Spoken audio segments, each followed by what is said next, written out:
There we go. So welcome to Tac Chat number 25. I'm your host, Dan, and I'm not in my regular filming location. I'm down south training and enjoying some nice weather for a little bit. I've heard some people say this is the calm before the storm, what's going on now in our country, and I got to say I couldn't totally disagree more. There's nothing calm going on in the world right now. I'll get into a little bit of that.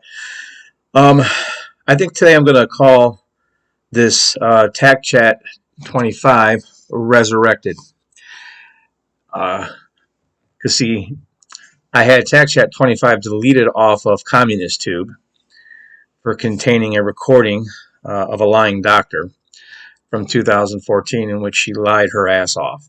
This was a government doctor because I was a low-level government order follower. And so I recorded her because I didn't trust her, and I was right to not trust her. And right now, doctors are the most dangerous people in the world as far as I'm concerned. They're following orders worse than any military or cop has ever done.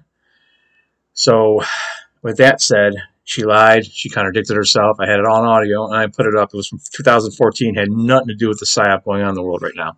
Or that's been going on for 2 years. That things are supposedly quieting down. They didn't do this, folks, and spend all the millions and billions of dollars that they spent on this to just all of a sudden masks off and we're going to quiet it down. Meanwhile, we've got refugees at our northern border from Canada. Russia's about to go to war with the Ukraine. This is all carefully scripted shit. So besides Communist Tube taking that video down, I put it back up and then they put me on restriction. Ooh. Facebook has me currently on account restriction for my personal account. Side note, I had a personal page titled after my own name with 3,000 followers that they took down. They removed that page. Well, I'm going to do a conspiracy theory episode on what's going to happen with Facebook, but that's besides the point. Luckily for me, I do have all my podcasts, and let's be honest, in 28 months, I've done, as of last week, I did 25 podcasts. So this side, this is a Tac Chat 25 resurrected. Actually, no, it's not, because I save all my work. I got all my work saved, 2 different places. So let me just restart this. Hey, welcome to Tac Chat number 26. This is Dan. I'm your host. We're going to be talking about some cool shit today. So anyway, I got a young friend who is a mentee, martial arts student, and good friend who happens to know a lot about technology and computers, much more than I do. I haven't enlisted his help yet. He made the website for my martial arts school, which God with a capital G seemed fit to destroy with snow, with the roof caving in. I was probably getting a little too comfortable there, and I got other things to do now. So he's been programming websites from code for a while. He makes good money doing it. He's going to make me my own website, and I'm going to re-upload all my videos. I'll start uploading articles and putting out as much information as possible. So I seen a meme today that talked about we got our army soldiers, our female soldiers, are allowed to wear lipsticks and paint their nails and stuff, right? And they're going to have our female infantry soldiers. Meanwhile, Russia's got this new armor that is literally head-to-toe armor. That's the lightest armor known to man that's ever been created that's capable of stopping bullets that will damage light armored vehicles. So I'm pretty sure they're going to be testing that out in the Ukraine. Scary thought. Really, really scary thought.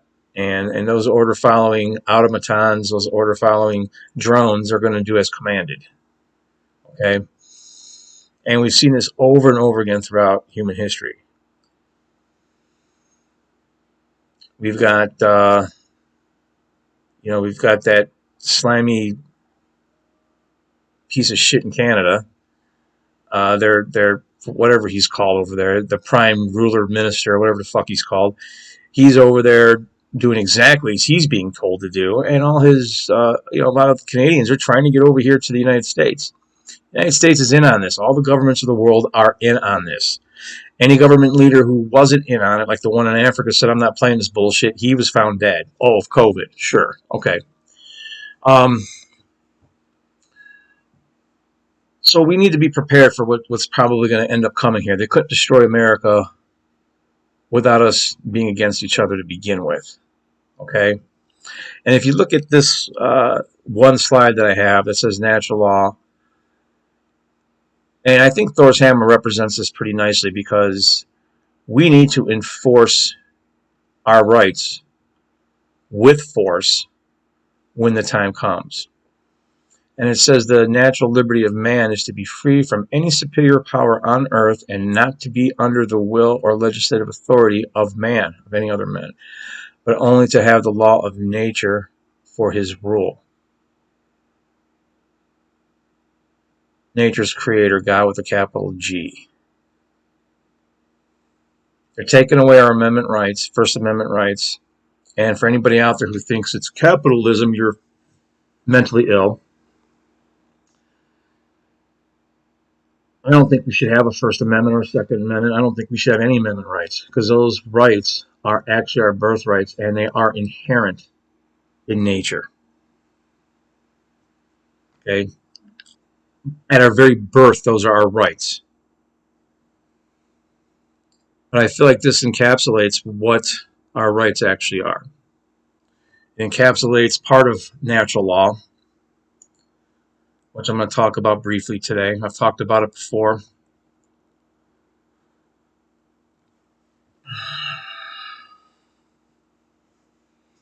So natural law is a cosmic law which governs the consequential effects of our thoughts, actions, our intentions, but actions especially. And a lot of times when people hear that, they immediately think of karma. That's cool. That's the easiest way to think of it. But a lot of times people think, oh God, like bad stuff, like negative stuff. And that's not how natural law works. Natural law is completely benign. It's neutral. It is the true law of attraction. Okay, so what your intentions and thoughts are, our intentions and thoughts have a vibration, which natural law will correspond to. That vibration mirrors it back at us. Okay, that's the true law of attraction.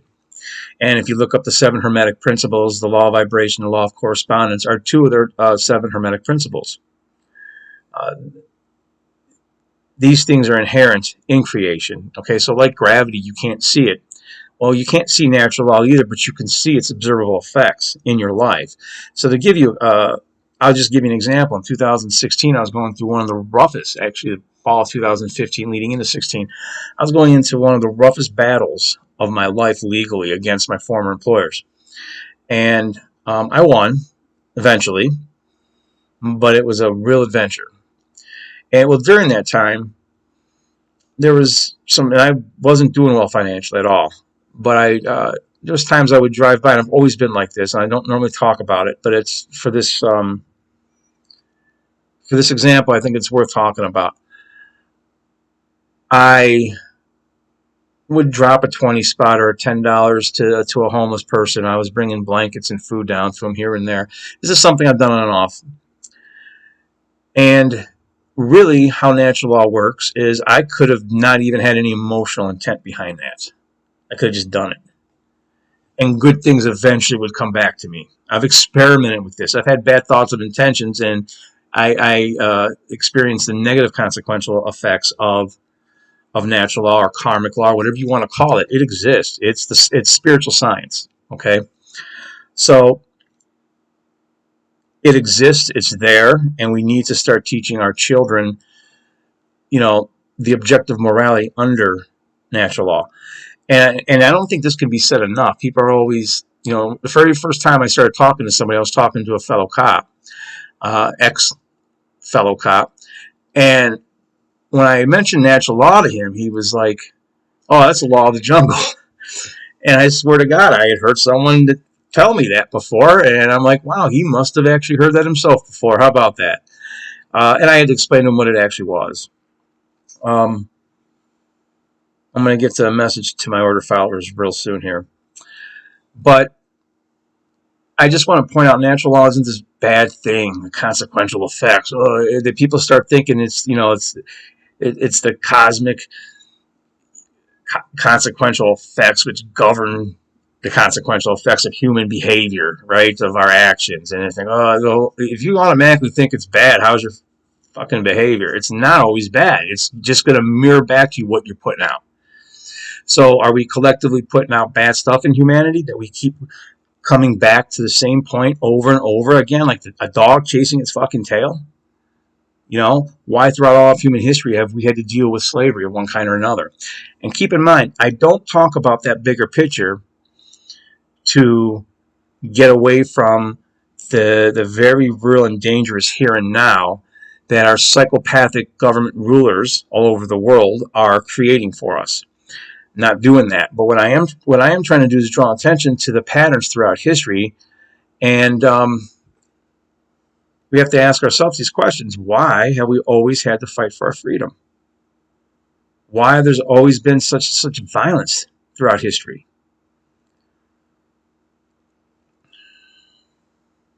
You know, is it our collective karma as a species? You know, for the entirety of humanity to constantly have to go through the same hoops over and over again, and constant population calls, constant violence, constant murder.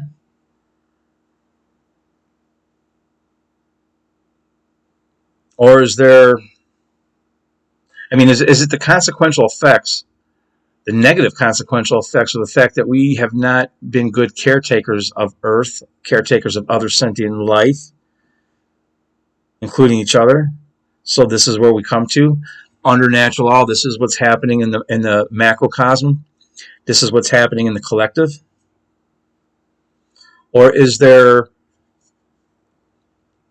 you know, a greater than man influence that's you know, pulling the strings, so to speak, to ensure our slavery?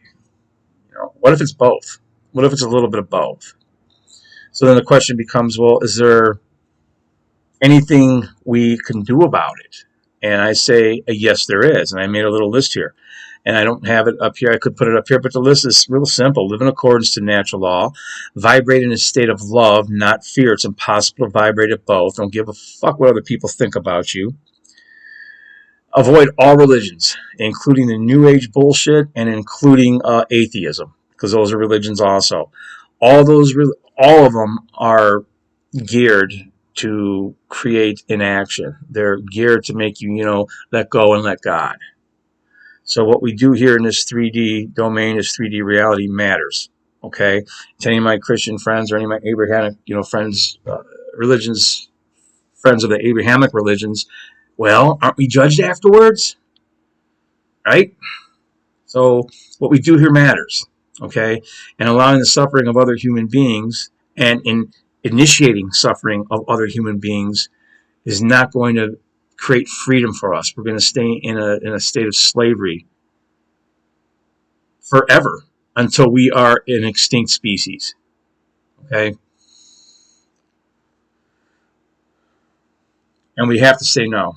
We have to start just saying no. Don't please your bosses. And I got a quick message to give to my former ex-order followers, you know, my ex-order followers out there. You know, I get it. We took an oath to protect and serve. And we pay attention to that protect and serve part. Those of us who consider ourselves peacekeepers. Like, I never wrote tickets. I didn't want to write misdemeanor tickets because I didn't want to be that cop that was mean. I didn't want to be Mr. Meaner. Okay, so I didn't do that. I did in the beginning. I made a lady cry, and I was like, never again. I'm not doing this shit. It caused me problems on my departments, but whatever. I got to tell you guys, there's a part of that oath that you'll remember to enforce all laws and follow the orders of your blah, blah, blah, blah, blah. We, in our minds, in our naivete, pay attention to, especially when you're younger, 18, 19, take an oath to go into the military and or then going into the same thing with police work of any kind or any type of order following. You take this oath to protect and serve, and that's how it's euphemized, to protect and serve. So in our minds, we're thinking that's all we're going to do is protect and serve. Okay? And that part of the oath is great. Okay? But there's that other part of the oath about the legislation. about the laws of the land. And that's the part that becomes real gray and murky, and that causes that rift, that internal rift within yourself. It did it for me, and it's going to cause that rift again. Because, see, that's what the politicians play with. They play in that little murky area, okay? They euphemize their legislation, and they obfuscate what's good and what's bad. That's what they're experts at. Okay, and order followers who were the ones who took it to protect and serve, who aren't psychopathic and got bullied out in high school and want to get their pound of flesh back. We all know those ones exist. You're going to be asked to do something immoral. You're going to be given immoral orders. You're not going to like it. To you guys who consider yourself these peacekeepers, you're not going to like it. Okay? Just got to tell you, when it comes time for open revolt, which could be coming, they want to do this whole thing without a shot being fired. Read William Cooper's book, Behold a Pale Horse. He spells this out perfectly in 1990 and was found mysteriously dead summer of 2001 after trying to warn people about 9/11. Okay? Conspiracy theories. All right? Again, I consider myself to be a conspiracy analyst, not a theorist, because they actually exist. Look it up in the dictionary. They actually exist. The word conspiracy and the word theory are separate in the dictionary. They don't have to always be hyphenated. So he spelled out exactly what was happening. When I was reading that back in, I don't know, June, July of 2020, I had to look at the date. And I was really surprised that it was written in 1990. So he spelled it out. They want to win this war without a shot being fired, at least in this country, because they're not going to win a war in this country. But they're going to ask you to do immoral things. And I got to warn you, you're going to get killed when you try to side with the state because you're just doing your job. When you side with government, just doing your job ain't going to cut it. Okay? And this ain't no threat. If there's open revolt and you are doing the bidding of immoral government, you become the enemy to even people that normally wouldn't consider you the enemy. You get put right in the middle all over again. Being an oath keeper doesn't always necessarily equate to being a job keeper. Fulfill your oath to actually protect and serve. Okay? Same thing with the military. I mean, the only answer to this is to start teaching our children in advance objective morality under natural law. And it's real simple. Well, what is objective morality, Mr. Dan? Mr. Arbiter of Morality? No, I'm not. Subjective morality, I'm definitely not. But objective morality is not that hard. It's not that complicated. It all comes down to what are your rights. Your rights are an action. Your rights are a verb. Any action that does not initiate harm to another sentient being is a right to do. Therefore, it's moral under natural law. Any action you initiate that does initiate harm to another sentient being is immoral. Simple. Period. Including coercion, which is going on big time right now, man. It's that simple. It's not that complicated. Truth is by and large simple. That's as simple as what objective morality is. Okay? Everything they try to feed you with the 7 deadly sins is complete bullshit just to control you. All of it. I went through all that in my book, Rise from Darkness, Who Are They?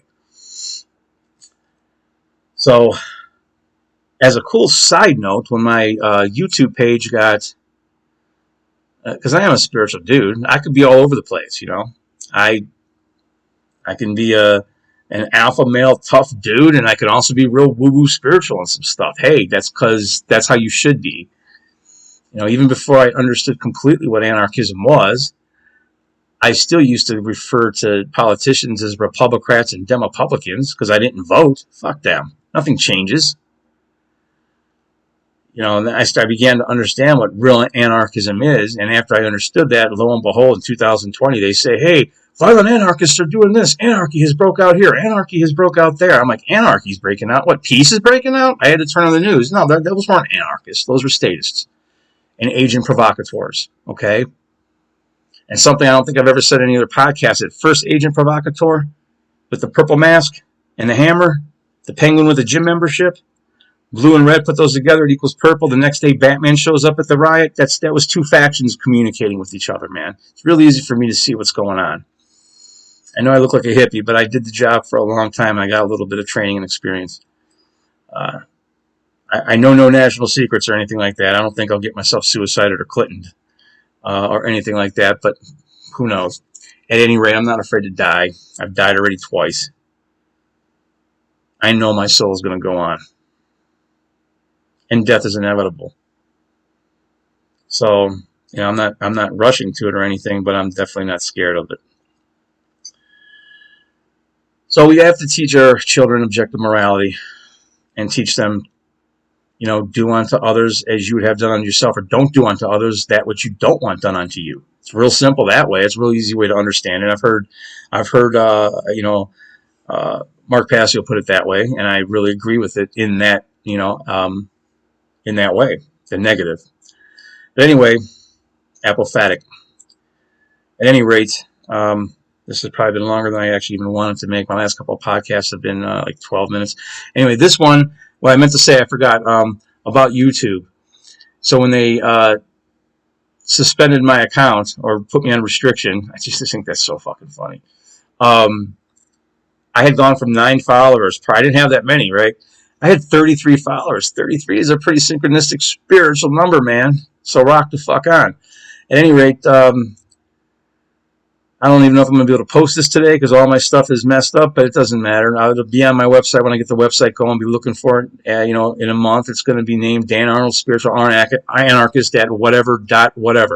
I don't know exactly what it's going to be yet, but I definitely will let you know when I put it up. There's going to be articles on it. There's going to be more videos on it. And I'm even going to be doing an interview real soon with a former colleague who is a retired chief of police. He's got some interesting things he wants to talk about. You know, he said that he got visited by some men in black once he became the chief because there were some things that they felt he needed to know now that he was a chief. And then some secondhand information that he has that we're going to talk about 9/11. That's kind of interesting. It's nothing. There's nothing definitive or anything, but he just had some secondhand information that he heard that he wants to talk about. I find that interesting, even though it's been so many years later. But it's hard to wake everybody up when they're so, you know, ego, or I should say media entranced and ego hardened, to not be able to look at things with a different perspective. So that's one of the reasons why I keep going back. Just look throughout history. Why does history keep repeating itself? You know, is it the negative consequential effects of our collective karma? Okay, of what we're putting out into the world with violence and slavery, or because I think it's both, are some strings being pulled by some greater than man force? It's worth thinking about. Okay. But anyways, until next time, stay safe, get some exercise, have some fun, and, you know, prepare yourself because things are coming. Things are coming. It's really easy for me to see. Anyways, prayers to everybody and to humanity, man. Peace out.